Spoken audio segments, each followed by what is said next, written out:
제가 오늘 교회 오면서 쭉 보는데 정말 녹음이 많이 오고 짙어서 굉장히 우리나라 산천이 정말 아름답구나라는 걸 많이 느꼈습니다. 또 더불어 요즘에는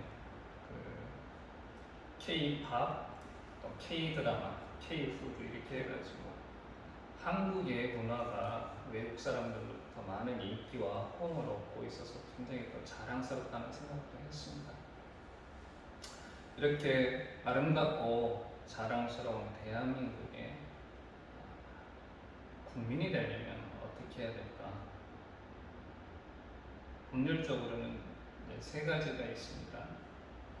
첫째는 부모 중에 한 사람이 한국 사람이면 그 자녀는 태어나자마자 한국인이 됩니다. 또 하나는 대한민국 땅에서 태어나게 되면 한국인이 되는 거죠. 또 원래는 한국 사람이 아닌데 대한민국 땅에서 5년 이상 아무 사고 없이 결격 사유 없이 살게 되면 기와 시험을 거쳐서 한국인이 될 수 있습니다. 이렇게 한국 국적을 취득했다고 해서 다 되는 건 아니죠. 소위 말하는 헌법에서 말하고 있는 우리가 학교에서 배웠던 그 4대 의무를 성실히 이행을 해야 되죠. 교육, 국방, 납세, 근로. 요즘 거기에 더해서 환경 보존의 의무도 있고 또 재산권 행사, 공공 공유를 위한 올바른 재산권 행사하는 이렇게 또 6대 의무라고 또 얘기를 하더군요. 이러한 의무를 잘 실행을 해야 대한민국 국민으로서의 어떤 자격 요건이 갖춰지는 거죠.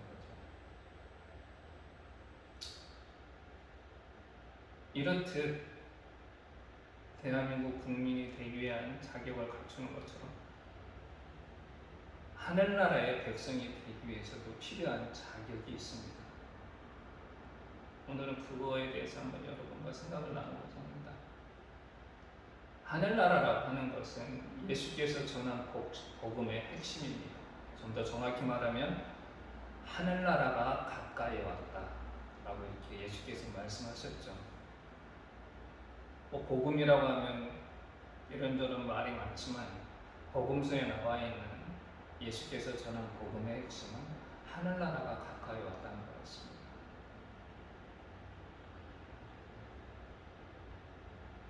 근데 아까 좀 전에 얘기했던 것처럼 단순하게 국적을 취득했다고 해서 대한민국 국민의 자격 요건이 100% 갖춰지지 않은 것처럼 단순하게 내가 예수 그리스도를 믿는다고 해서 내가 하나님 나라에 동참한다고 해서 모두가 하나님 나라의 백성이 되는 건 아닙니다. 성경적으로 얘기하면 모두 다 구원을 받을 수 있는 건 아니죠. 잘 아시다시피 마태복음 25장에 보면 심판에 관한 그런 예수님의 말씀이 나오는데 그때 두 부류로 나뉘죠. 구원받을 자와 구원받지 못할 자. 근데 공통점이 하나 있습니다. 그들 모두 예수님을 잘 알았습니다.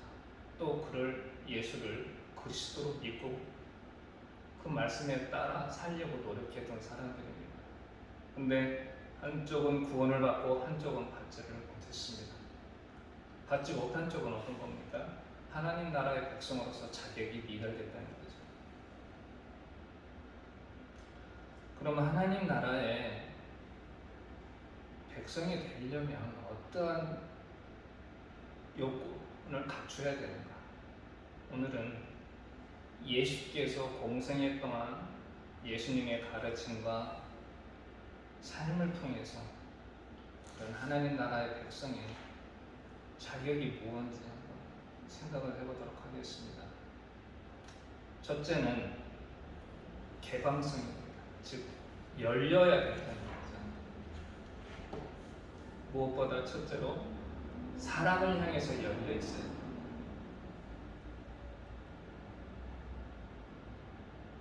일반적으로 정치적인 성향이 다르거나 종교, 인종 혹은 성별에 따라서 사람들은 구별하고 차별하면서 그 관계 맺기를 나름대로 정합니다. 내가 관계를 맺어야 될 사람과 관계를 맺지 말아야 될 사람. 저희가 속해 있는 소속 교단이 기장이죠. 근데 저희 기장을 예로 들자면 똑같은 하나님을 믿고 예수 그리스도를 우리의 구주라고 신앙 고백하는 똑같은 개신교단이 여러 곳이 있는데 이 개신교단들 중에서도 신학에 따라서 서로 인정하는 부분도 있고 인정하지 않는 부분도 있습니다.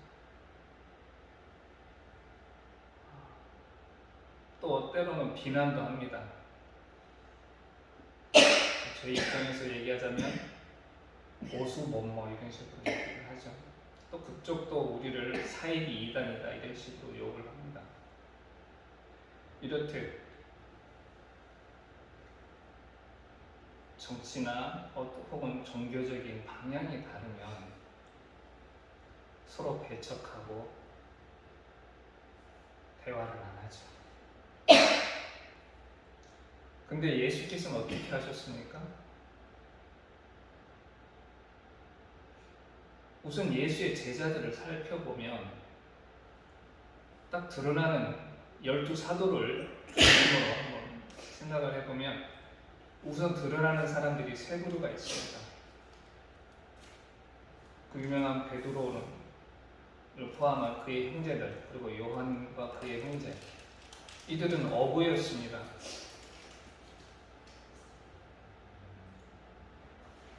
또 거기에는 사회적으로 지탄을 받고 있었던 마태와 같은 세리도 있었고 또 과격 독립운동을 하고 있는 열심당 당원도 있었습니다.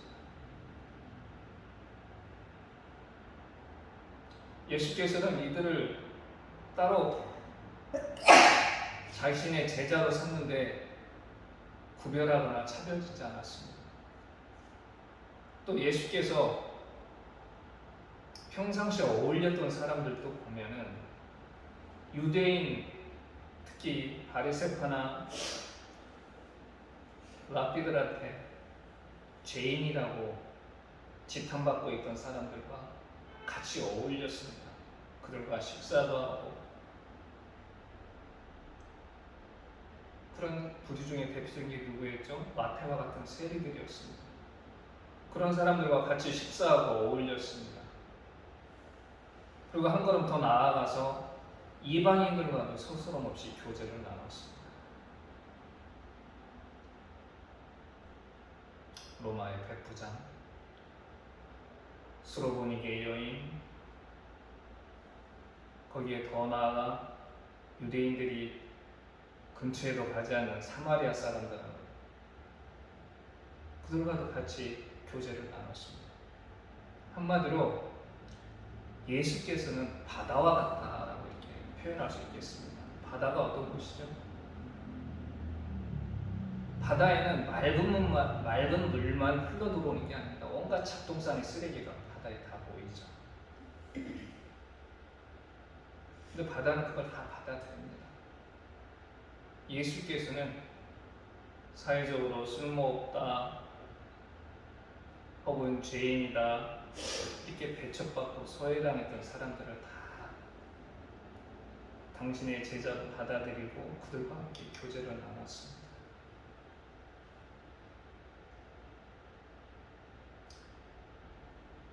요즘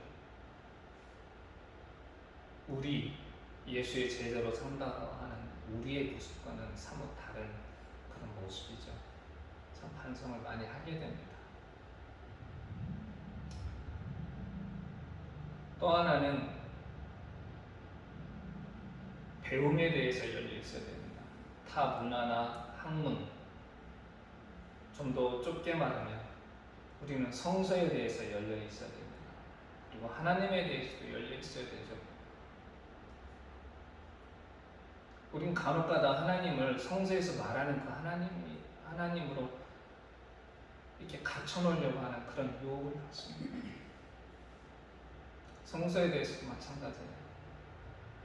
66군이 전하는 전부 그것이 전부 그게 하나님의 뜻의 전부라고 생각하는 경향이 있죠.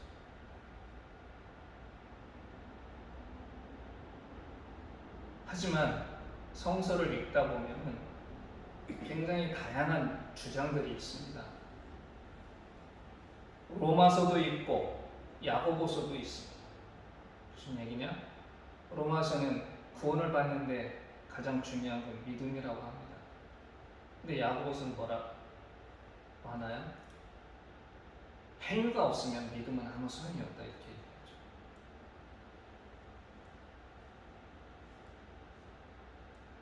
이렇게 다양한 주의 주장들이 있는데 아까도 말씀드렸다시피 너무 편협되게 자기들 것만 옳다고 자기들이 바른 예수의 길을 간다고 주장하는 경우가 굉장히 많습니다. 사문난적이라고 들어보셨습니까? 우리가 역사 시간에 배울 때 조선시대에 대해서 얘기할 때 이 사문난적이라는 표현을 배우게 됩니다. 어떤 건가요? 잘 아시다시피 조선은 국시 중에 하나가 숭유업불이었습니다. 즉 유교를 숭상하고 불교를 억압하는 거였죠. 그래서 유교에 반대되는 주장을 폈던 사람들은 배척을 당했습니다. 이게 좀 더 심해져서 나중에 유학을 해석하는 그 방식도 하나로 모아지게 됩니다. 그게 뭡니까? 소위 말하는 주자의 해석을 정통으로 삼아서 그 주자의 해석을 벗어나는 그런 것들은 정치적, 사회적으로 매장을 당했습니다. 이게 사문난적입니다. 예수님 시대에 예수님은 바로 이와 같은 사문난적에 해당되는 분이셨습니다. 그 당시 유대 지방에서도 대표적인 세 파가 있었죠. 바리새파, 에세네파, 사두개파. 그들 모두가 자기들 나름대로 성서 해석을 하고 그것이 옳다고 주장을 했습니다. 약간의 차이는 있었지 모르겠지만 그들의 주장의 핵심은 같았습니다. 율법을 어떻게 잘 지킬 것인가. 거기에 조금의 차이가 있었을 뿐이지 기본적인 맥락은 똑같았습니다. 근데 예수는 이들과 율법 해석이 전혀 달랐습니다. 그 대표적인 게 뭐죠? 안식일이죠. 안식일. 예수께서는 이 안식일 준수 때문에 바리새파와 수없이 많은 논쟁을 일삼습니다. 유명한 게 마가복음 2장에 보면 예수의 제자들이 안식일에 걸어가면서 보리 이상인가요? 를 손으로 따서 이렇게 손으로 까불어서 이렇게 입에 넣었나 봅니다. 그걸 바리새파들이 봤습니다. 그래서 지적을 하죠. 왜 당신의 제자들은 안식일에 하지 말아야 될 행위를 하고 있습니까? 이렇게 예수께서 얘기를 합니다. 그때 예수께서 뭐라고 얘기하나요? 안식일이 사람을 위해서 있는 거지 사람이 안식일을 위해서 존재하는 게 아니다 이렇게 얘기합니다. 전혀 다르죠.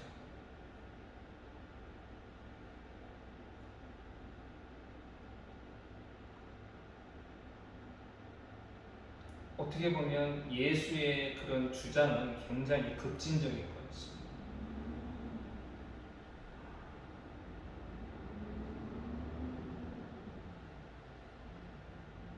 요즘도 좀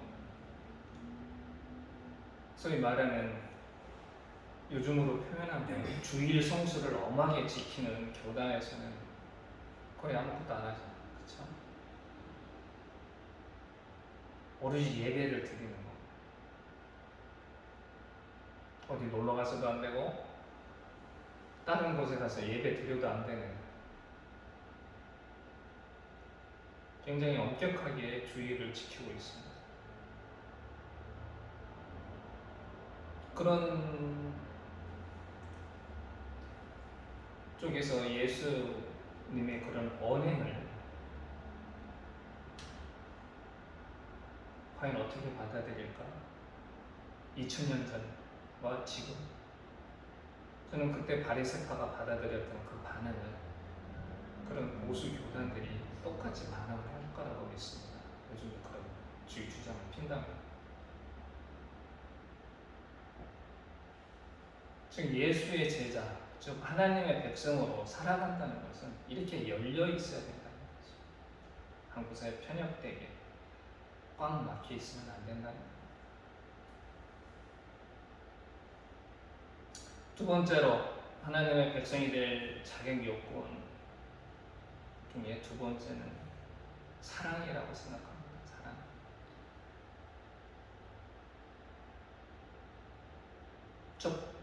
그 사랑 중에 첫 번째는 당연히 하나님을 사랑하는 거죠. 마음과 뜻과 정성을 다해서 하나님을 사랑하는 게 가장 첫 번째 조건이 되겠죠. 두 번째는 사람을 사랑하는 겁니다.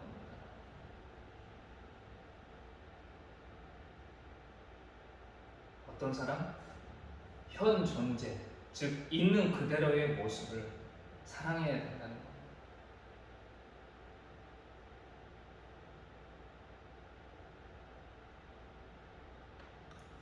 요한복음 9장에 1절과 3절에 이런 게 나오죠.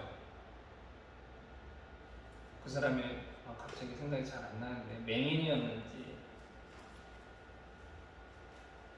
맹인이 있는데 제자들이 우연찮게 거기를 지나가게 됐습니다. 완전 뭔가요? 맹인이었나요? 아니면 걷지 못하는 사람이었나요? 맹인이었나요? 앞을 못 보는 사람이 앉아 있었습니다. 근데 제자들이 물어봅니다. 예수님께 저 사람이 저렇게 된 건 도대체 누구의 죄입니까? 이렇게 물어보죠. 그런데 예수께서는 뭐라고 대답합니까? 그 뭐라고 대답하게 돼 있죠? 그 사람 죄도 아니고 부모의 죄도 아니다. 그래? 하나님의 영광을 드러내기 위해서. 뭐라고 그래요? 하나님의 일? 네, 맞아요. 하나님이 하시는 일을 나타내는 자신입니다. 하나님의 일을 나타내기 위해서. 제자들하고 예수님의 시각이 다르죠. 사람을 바라보는 게 다르고. 제자들은 그 당시 유대인들이 가지고 있던 사고방식 그리고 율법적 지식에 사로잡혀서 그 사람의 있는 그 모습 그대로를 받아들이지 못했습니다. 즉 사랑하지 못했다는 거죠. 근데 예수께서는 우리가 말하는 측은지심, 앞을 못 보는 그 사람의 가지고 있던 고통과 서름, 그걸 보셨던 겁니다. 그 사람이 있는 모습 그대로에서 그 사람이 가지고 있던 그런 정신적 고통을 보셨던 거죠.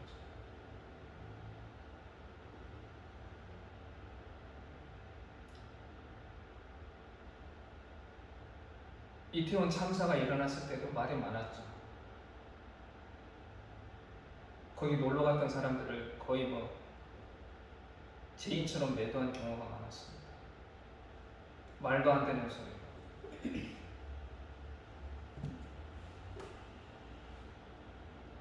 굉장히 무슨 타락한 존재들인 거죠.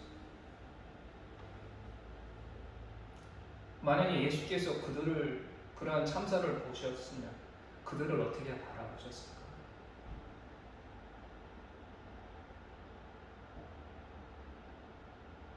예수의 제자들과 같이 그 예수의 제자들이 바로 우리의 시선인 거죠.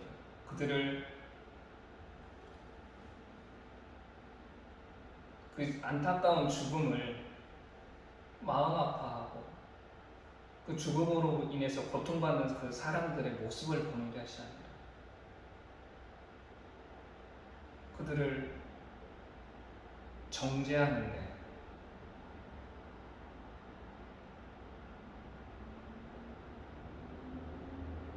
그들이 그러다고 판단하는데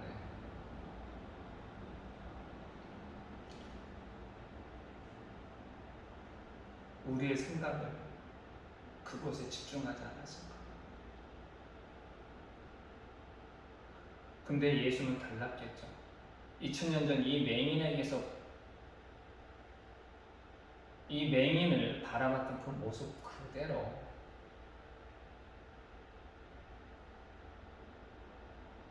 그 참사로 희생당했던 사람들, 또 그 참사로 희생당한 사람들의 가족과 친구들의 그런 고통을 먼저 살폈을 것 같습니다.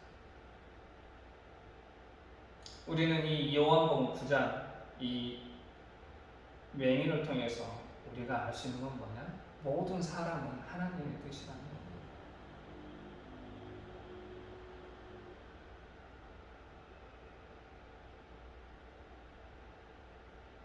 간혹 어떤 사람이 살인을 저지르고 어떤 사람이 강도질을 하고 어떤 사람이 도둑질을 하고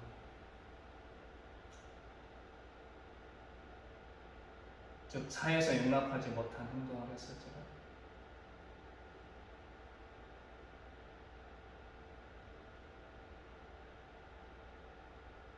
뭔가 그 사람이 왜 세상에 나왔을까? 그 사람이 왜 그런 모습으로 살아갈까? 우리는 그 사람의 모습을 통해서 하나님의 뜻을 깨달아야 됩니다.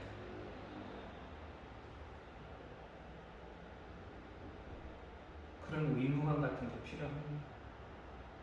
정죄할 것이 아니라 예수께서 직접 그러한 것들을 우리에게 보여주신 거죠. 그 맹인을 통해서. 그리고 세 번째로는 하나님의 백성이 될 세 번째 자격으로는 자기 부인이라고 생각합니다. 빌립보서 2장에 보면 유명한 구절이 있죠. 예수께서는 원래 하나님과 동등한 하나님의 본체이십니다. 인간의 몸을 가지고 세상에 오셨습니다. 즉 자기의 정체성을 버린 거죠. 좀 더 정확하게 얘기하자면 자기가 가지고 있는 정체성을 통해서 누릴 수 있는 그런 권리를 포기한 겁니다. 세상은 두 부류의 사람이 있습니다. 장애인과 비장애인. 저도 비장애인입니다. 근데 그동안 세상은 비장애인들 중심으로 설계되고 움직여 왔습니다.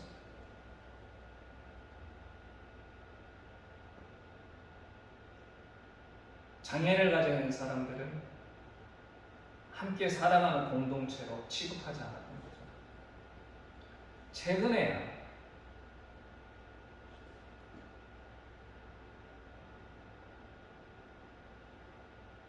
그런 장애를 가지고 있는 분들도 우리와 같이 함께 살아가는 이 지구촌이라고 하는 공동체 이론이라는 걸 조금씩 인정하면서 많은 것들을 개선하려고 합니다. 근데 아직도 제대로 개선이 잘 안 되고 있죠.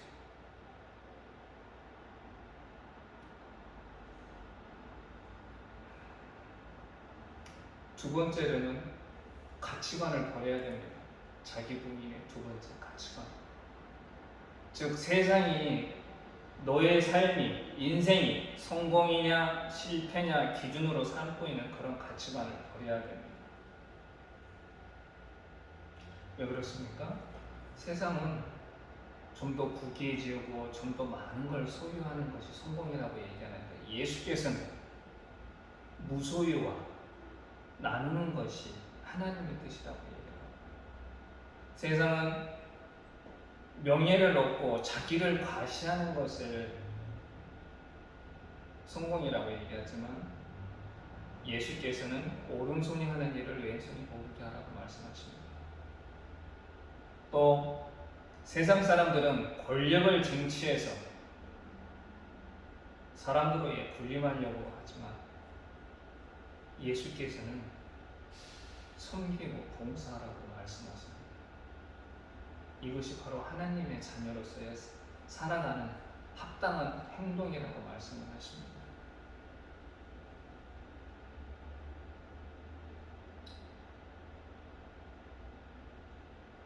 안타깝게도 우리 기독교인들도 이러한 내용들을 잘 알고 있죠. 돈이 일만하게 뿌리라는 그 말씀 너무나 잘 알고 있습니다. 근데 어느 순간부터인지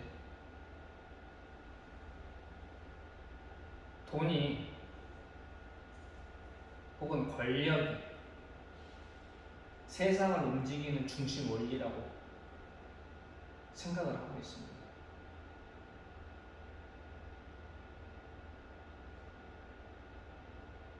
즉, 이 땅의 주인이요 역사의 선지자가 하나님이시라는 것을 점점 잊고 살아가는 거죠.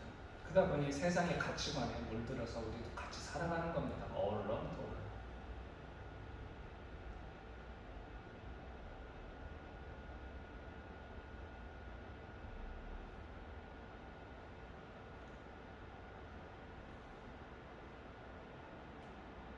교회를 떠나는 많은 사람들, 신앙을 버린 게 아니라 교회를 떠나는 많은 사람들, 소위 말하는 가난한 성도들,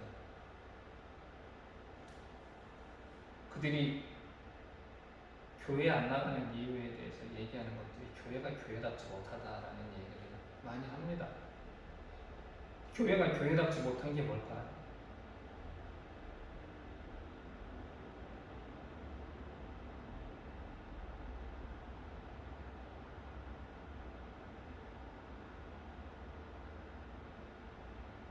저는 뭐 딱 한 가지를 꼬집어서 얘기하기는 참 힘들다고 생각을 하는데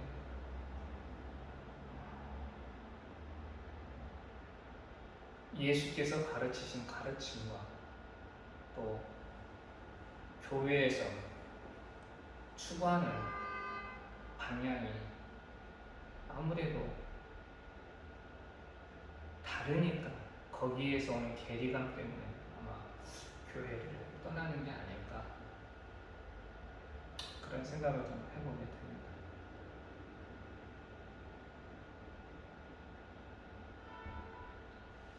네 번째로는 회개가 이루어져야 되겠죠. 이 모든 거의 기본이 되는 시작 출발점은 바로 회개입니다. 회개가 뭡니까? 구약에서 말하는 회개라는 것은 사람이 자기 삶의 방향을 바꾸어서 하나님의 뜻에 맞춰가 태도를 정하는 걸 회개라고 얘기를 합니다. 근데 이 회개가 이루어지는 순간은 어느 순간이냐? 바로 예수의 부름에 응할 때 회개가 이루어지는 거죠. 이 부름이라고 하는 것, 예수님께서 우리를 부르시는 것은 1대1, 즉 신앙의 모든 것은 하나님과 나와의 1대1 관계 속에서 이루어지는 거예요. 내 가족이 예수를 믿는다고 해서 혹은 한 마을 전체가 기독교라고 해서 내가 하나님을 믿게 되는 것, 혹은 예수를 그리스도라고 시인하는 건 아닙니다. 언제든지 신앙은 하나님과 나와의 1대1의 관계인 거죠.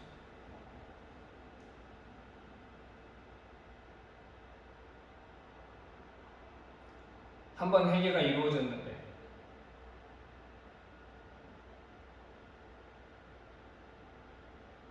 그 한 번 회개가 이루어졌다고 해서 우리가 매일 하나님의 뜻대로 살아갑니까? 그렇진 않죠. 우리는 매일 신앙을 체크해야 됩니다. 우리의 신앙을. 공자의 제자인 증자는 매일 3번씩 자기를 돌아봤다고 그러죠. 그게 1일 삼성 50 혹은 1일 삼성 아닙니까? 타인과의 관계, 친구와의 관계, 학문하는 자세, 이 3가지를 끊임없이 잘 했는지 돌아봤다고 해요. 우리도 매일같이 신앙을 체크를 해야 됩니다.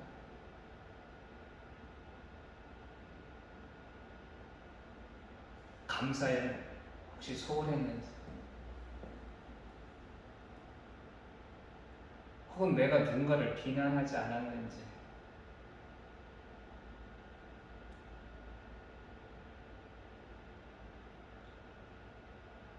혹은 내가 하나님의 뜻에 어긋나는 잘못된 행동을 하지는 않았는지, 늘 우리의 신앙을 체크를 해야 되죠. 그건 누가 해줄 수 있는 게 아닙니다. 내가 해야 되는 거죠. 이러한 자격 요건을 갖췄을 때 우리는 하나님의 백성으로서 살아갈 수 있는 겁니다. 하나님 나라의 백성으로 살아간다는 것.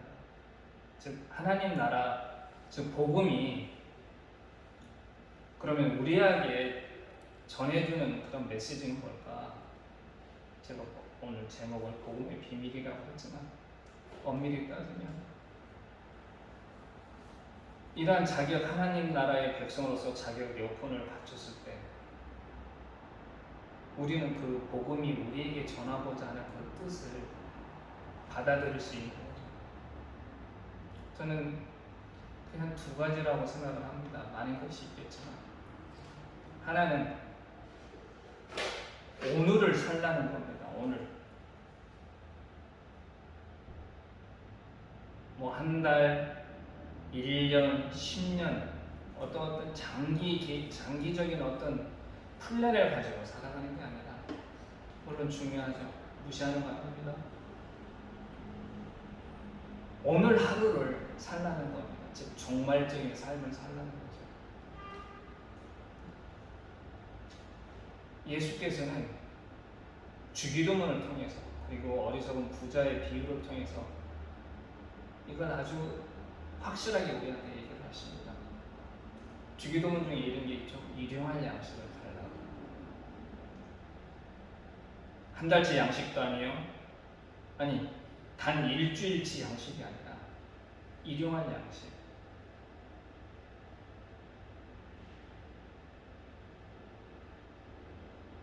어리석은 부자는 자기 밭에 소출이 너무 많아서 몇 년을 놀고 먹어도 된다고 아주 못했습니다. 근데 어떻게 했습니까? 그런 꿈을 꾸면서 잤는데 그 사람이 그 날의 마지막이었습니다. 물론 이 전하는 메시지가 여러 가지가 있지만 저는 우리의 삶이라고 하는 것이 보장되어 있지 않다는 거예요. 5분 후가 어떻게 될지, 10분 후가 어떻게 될지. 종말적 삶을 산다는 건 지금 이 순간, 이 시간에 충실한, 누구한테? 하나님을 전적으로 신뢰하면서 그런 삶을 살아가는 거예요. 그게 바로 종말적 삶, 하나님의 백성에게 합당한 삶을 살아가는 거라고 저는 저는 생각을 합니다. 두 번째는 해방이죠. 하나님 백성은 해방된 백성입니다. 이스라엘이 이집트에서 노예에서 해방돼서 나왔던 것처럼 우리도 율법과 죄에서 해방이 되는 겁니다. 율법과 죄는 한 세트죠. 율법을 범하면 뭐가 되는 건가요? 죄인이 되는 거죠. 근데 예수께서 분명히 말씀하셨습니다. 나한테 와라. 수고하고 무거운 짐진 자들아. 내게로 와라. 그럼 내가 너희를 편하게 쉬게 하겠다. 여기서 말하는 짐이라는 건 어떤 겁니까? 그 당시 유대에서 하나님의 자녀로 살아가려면 이 정도는 지켜야 된다고 하는 수많은 율법 조항. 거기서 해방이 되는 거예요.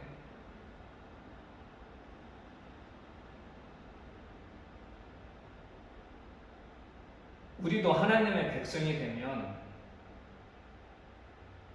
하나님을 전적으로 신뢰하게 되면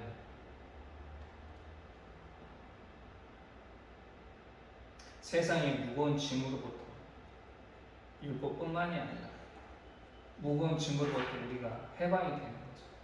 그렇다고 죄짓고 살라는 얘기 아니에요. 하나님을 신뢰하면서 오는 자유,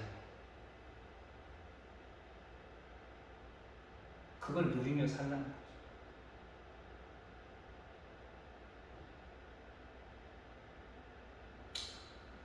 지금 대한민국 땅에 수많은 교회에서 하나님의 백성이라고 생각하는 많은 분들이 예배를 드리고 있을 겁니다. 저희처럼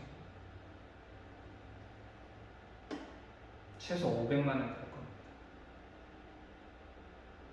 이 숫자는 로마 시대에 핍박받고 억압당했던 그 시대의 기독교인 숫자보다 더 많은 겁니다.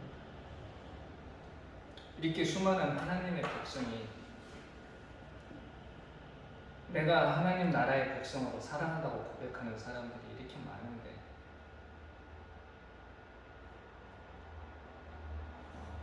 여전히 이 세상은 혼탁하고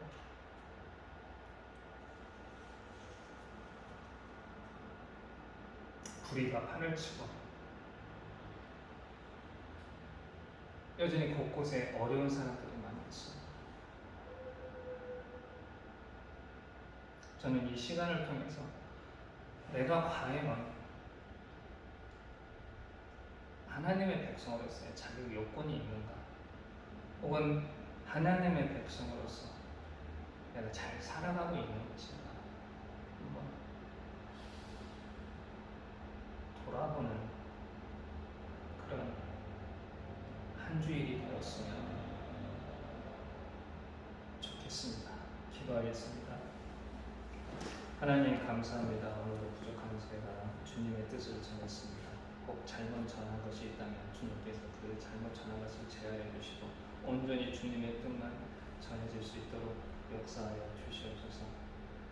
저희들이 하나님의 나라의 백성으로서 살아가기를 간절히 원하는데 저희들이 부족하고 때로는 어리석고 무지하여 제대로 행할 때가 없습니다. 주여, 저희들을 불쌍히 여기시고 당신의 백성에 적합한 삶을 살아갈 수 있도록 성령께서 늘 함께 하시고 인도하여 주시옵소서. 예수님의